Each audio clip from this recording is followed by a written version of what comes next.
In the quiet hills of Belmont County, Ohio, lies a dark chapter in local history. In 1870, Thomas Carr was executed for the brutal murder of 13-year-old Louisa Fox, marking the county's first and only hanging. What drove this Civil War veteran to kill? What does this case reveal about justice, society, and memory in post-war America? This is the story of a tragedy whose legacy still haunts the hills of Egypt Valley today.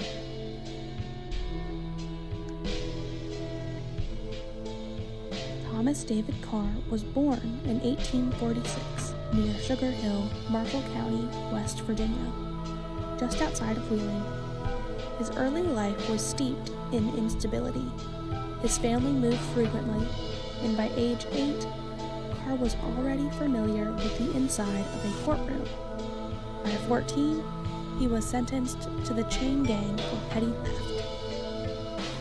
As a teenager, he formed close ties with known murderers, John H. Burns and Oscar Myers, claiming to have even helped Burns evade justice by smuggling poison into jail. At just 16, Carr enlisted in the Union Army. He served in battles at Philippi, Rich Mountain, and Ball's Bluff. But the battlefield didn't tame his violent impulses.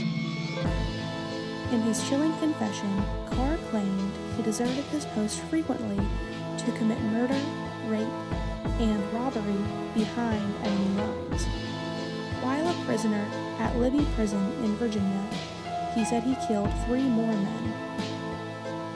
After the war, Carr drifted through towns and jobs, leaving behind stories of theft, drunken brawls, and bloodshed. In total, he confessed to at least 14 murders before the one that sealed his fate, the brutal killing of Louisa Fox.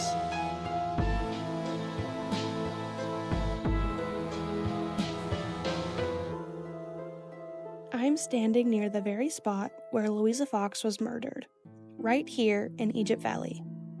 On January 21st, 1869, a horrifying crime shocked Belmont County.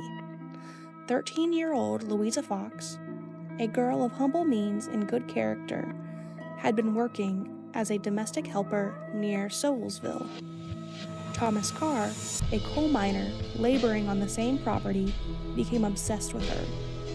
After she rejected his proposal, and her parents rightfully refused his demands to force a marriage, Carr's behavior turned menacing.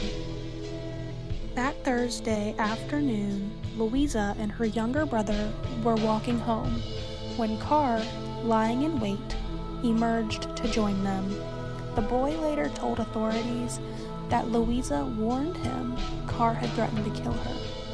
Just moments later, Carr dragged her off the road, threw her against a bank, and murdered her with a razor.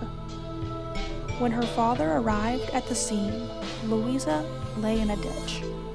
Her body brutalized, her throat cut so deeply her head was nearly severed, her chest and stomach gashed, her arms slashed, and her clothes torn and muddied. Carr fled, returning later that night to watch the inquest through a window. Before dawn, he attempted suicide. First, by shooting himself in the chest, then by slashing his own throat. Though gravely wounded, he survived. He was captured and taken into custody. The murder ignited widespread outrage, the Belmont Chronicle calling it one of the most startling and remarkable crimes the county had ever witnessed.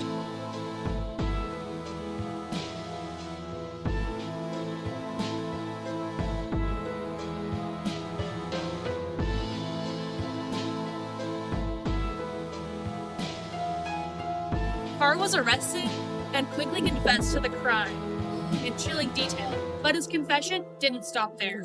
He claimed responsibility for as many as 15 murders committed across several states during and after the Civil War. These included the death of a fellow soldier out of jealousy, the murder of a young Confederate sympathizer, and even the brutal killing of a young girl during a military raid.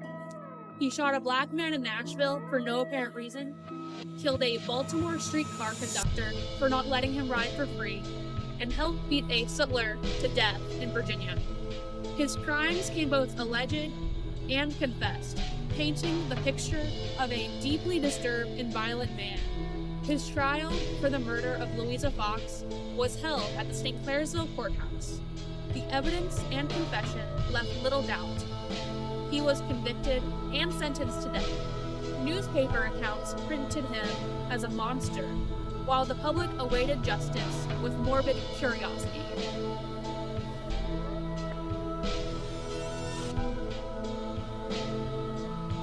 On March 24, 1870, at the old jail in St. Clairsville, Thomas Carr awoke for the final time.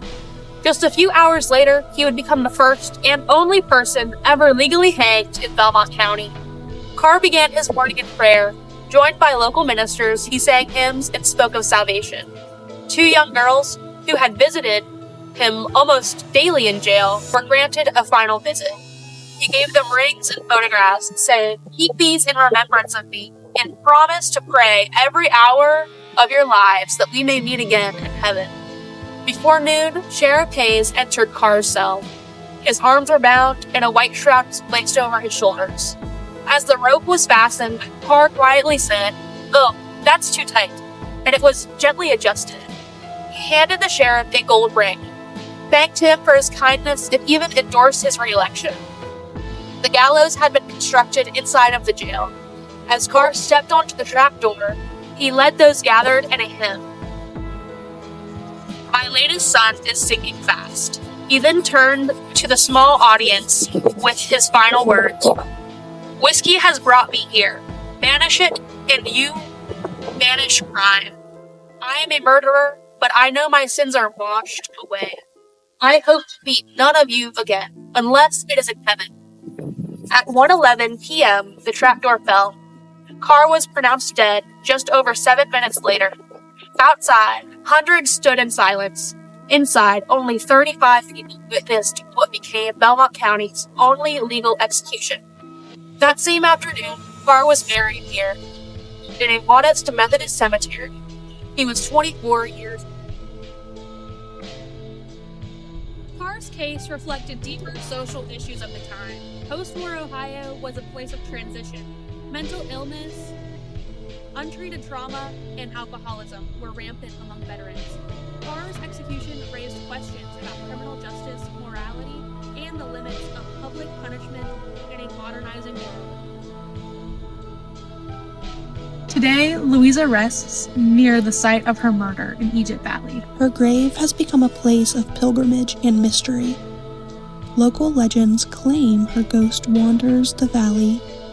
Sightings, whispers, and even Bigfoot tales circulate. The murder of Louisa Fox has left an imprint not just in the court records, but on the very identity of the land.